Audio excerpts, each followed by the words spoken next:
10% niacinamide, is it actually worth trying?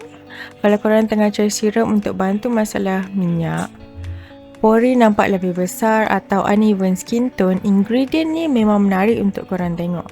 Ini ialah Ruru Berry 10% Niacinamide plus Zinc Serum.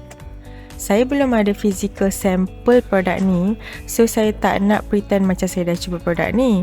Instead, jom kita tengok dari sudut formulation dan ingredients, apa sebenarnya yang menarik tentang serum ni.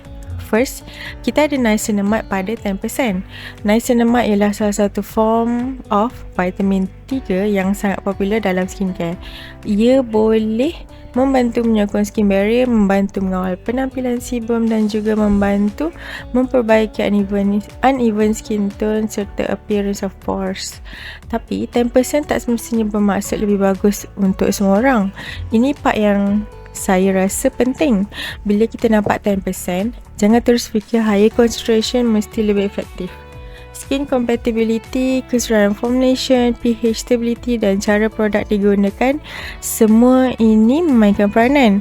Untuk kulit yang sensitif, concentration yang lebih tinggi mungkin terasa lebih irritating berbanding formulation dengan concentration yang lebih rendah. And then kita ada zinc.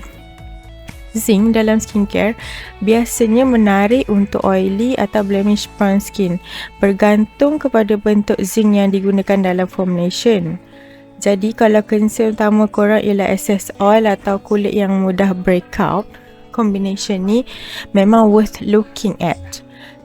Serum macam ni mungkin menarik untuk korang yang mempunyai oily atau combination skin, concern dengan uneven skin tone, visible pores atau nak support skin barrier.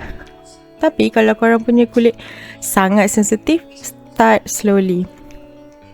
Dan jangan terus layer terlalu banyak active ingredients dalam satu rutin. Untuk rutin, generally serum boleh digunakan selepas cleansing dan sebelum moisturizer.